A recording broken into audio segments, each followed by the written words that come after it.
সুপ্রিয় দর্শক, আপনারা অনেকেই প্রশ্ন করেন যে প্রতিদিন বা 40 দিন বয়সে আমরা কি করব, কি দেব এবং কিভাবে আমরা মোজাইক প্রতিরোধ করব। আমরা সেই বিষয়ে কথা বলবো আমার দাদার সাথে। দাদা নমস্কার। নমস্কার, আপনি ভালো আছেন? এই তো ভালো আছি, আপনি ভালো আছেন? হ্যাঁ, ভালো। আহ, এই বেগুনটার বয়স আজ কদিন চলছে? আজকের 31 দিন বয়স। 31 দিন বয়সে কি কি করণীয় বা আপনি কিভাবে কি করতেছেন? 31 দিন বয়সে এই আজকে মনে করেন এই নতুন করে আবার পিল তৈরি করতেছি। এই পিল তৈরি করাতে আমরা ব্যবহার করতেছি ক্লোজার, রিডুমিল গোল্ড। এই ক্লোজার দিচ্ছেন? হ্যাঁ, রিডুমিল গোল্ড হলো এই। রেডিমেড গোল্ড দিচ্ছেন।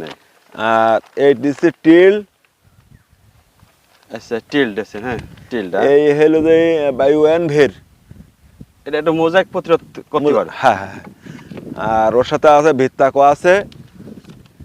আর এই হলো 20 দানা দানাদার। হ্যাঁ, টিএসপি, পটাশ, এইগুলো দিচ্ছি মনে করেন গাছে, তাহলে আমাদের এই নতুন করে আর ভাইরাস আসবে না।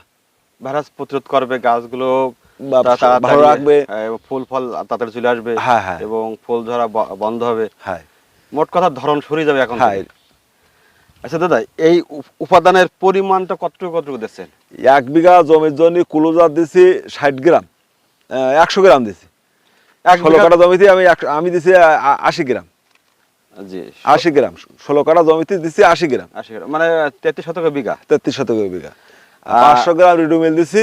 আর রেডিমেড 500 গ্রাম। 500 গ্রাম। আর আপনার এই 20 দানা দিছি 2 কেজি। 2 কেজি। আর বায়োএনভি দিছি ইস্পাহানির, ও দিছি 200 গ্রাম।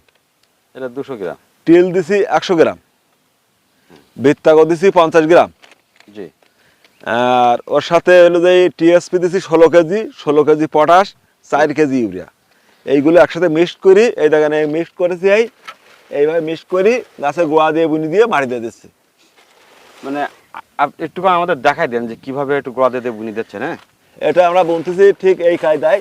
এই এই যে সার, এই সারটা দিচ্ছি আমরা এই গাছের গাছের গোড়া দিয়ে বুনলে দেখা যাচ্ছে যে ওই গাছেই এই শক্তিটা সম্পূর্ণ পাবে। এইভাবেই দিচ্ছি আমরা। এই হ্যাঁ দাদা, কতটুকু পরিমাণে মাটি সেক্ষেত্রে ওটা দিতে হবে? আমরা মনে করেন ওই 6 ইঞ্চি যাবো মতন করে মাটি তুলে দিচ্ছি, আর 1 ফুট চড়া করে দিচ্ছি। আমাদের মাটির বেড তো, হ্যাঁ, ওই জন্য আমরা 6 ইঞ্চি দিচ্ছি গভীর করে। আচ্ছা, এই উপাদানগুলো যারা মালচিং চাষ করতেছে তারাও কি এইভাবে দিবে? তারা স্প্রে করে গাছের গোড়ায় গোড়ায় দিতে হবে, তাই ছাড়া তো আর নতুবা মালচিং হালকা তুলি দিয়েও তো দেওয়া হ্যাঁ, যায়। দিয়ে আবার মালচিং আবার দেওয়া যাবে। মানে বেচাই দিল। হ্যাঁ এটাতে ফুল ফল শুরু করে সবকিছু উপকার হবে। হ্যাঁ, উপকার হবে। তাহলে আপনি যে বেডটা তৈরি করেছেন, এই বেডের আয়তন কতটুকু ছিল? বেড 3 হাত। এই 3 হাত আছে চলার পথ। এই চলার পথ। আর এক গাছ থেকে এক গাছের দূরত্ব কতটুকু দিয়েছেন? আমি 1 ফুট করে দিয়েছিলাম। আসলে 1 ফুটের নিচে আর দিলে আপনার প্রজেক্ট টেকানি কষ্ট করে আছে। এই বছর আক্রান্ত হার বেশি।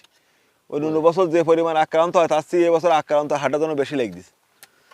যে জন্য আমাদের এখন বর্তমান সময়ে আমার প্রজেক্টে কোনো মোজাইক লাগা গাছ আপাতত নেই। জি জি, এইভাবে করছেন। আর এই যাত্রা সম্পর্কে আবার একটু জানি, যত দর্শকরা আপনার ভিডিও দেখা মানে বুঝতে পারবে এই সেই নয়ন কাজলেরই বেগুন এটা। আর যারা মনে করেন আজ পর্যন্ত আমাদের কাছ থেকে চারা আছে, তাদের যে সংবাদ যা পাইছি, ভালো রেজাল্ট টোটাল বাংলাদেশ মিলিয়ে আমাদের এই বেগুনটারই ভালো একটা রেজাল্ট হয়েছে। যে যা নেছে মোটামুটি যারা ট্রিটমেন্ট করেছে, যারা পরিশ্রমী, তাদের বেগুন ভালো হয়েছে। যারা রুই থুই ট্রিটমেন্ট দেয়নি, তাদের বেগুন ভালো হবে না। আচ্ছা দাদা, আমরা একটু কথা বলি। এই যে আপনাদের প্রায় 1 কোদাল করে মাটি কেটে তুলে দিয়েছেন, এতে কি বেগুন গাছে কোনো ক্ষতি হয় সম্ভাবনা আছে কিনা? এতে কোনো ক্ষতি নেই। এতে গাছের আরো ভালো থাকবে। আর সারটা দিলাম, শিকড়টা এখনো পর্যন্ত এই মাছ বরাবর আসি পারে। যার কারণে এই জন্য 30-35 দিন বয়সের মধ্যে এটা মানে মাটিটা দ্বিতীয়বার দিতে দিবে। আর কি কোনো সময় মাটিটা সময় থাকে? না, আর দেওয়া লাগে না। এটাই শেষ। এবং খেয়াল করতে হবে বেগুন গাছের একদম গা মেরে বরাবরই জন্য। হ্যাঁ, এই মাটি আবার একটুখানি আপনারা আরো ভালো করে দেখেন যে আমরা কিভাবে মাটি দিচ্ছি। এই বেগুন গাছটার একদম গা ধরাবার দিতে এটাও দিতে ফুল একই ওরা জীবনে হয় ফুল একই নেবে। এইভাবে হ্যাঁ ওই ওকে দিবি। দিয়ে দিতে হবে পানির যে যে ড্রেনটা এটা সুন্দর করতে হবে, হ্যাঁ, যাতে যেন অল্প বর্ষার জন্য সুন্দর করে চলে যেতে পারে। হ্যাঁ, এই সেই অবস্থা। তো দাদা এই গাছের আর কতদিনের ভিতরে বেগুন ধরা শুরু হয়ে যাবে? 15 দিনের ভিতরে বেগুন ওঠা শুরু হবে। এখন তো অল্প 45 দিনে বেগুন তুলতে পারবো টোটাল মিলে। দুটো একটা গাছে বেগুন দাঁড়ানো শুরু হয়েছে। আচ্ছা, বর্ষাকালে বেগুন চাষে কতটা চ্যালেঞ্জ, মানে চাষ করা? আমাদের কাছ তো আমরা এই যাবৎকাল যে বেগুনের চাষ করেছি তাতে আমাদের কাছে কোনো চ্যালেঞ্জিং মনে হয়নি। কারণ জমিতে যদি ঠিক মতন পরিচর্যা করা যায় জি। তাহলে মায়ের হয় না। আর শুধু বেগুন রুইছিলাম না, আমি 1 বিঘে জমি বেগুন রুলাম, ট্রিটমেন্ট দিলাম না, জি। সেক্ষেত্রে সে প্রজেক্টে লস হবে।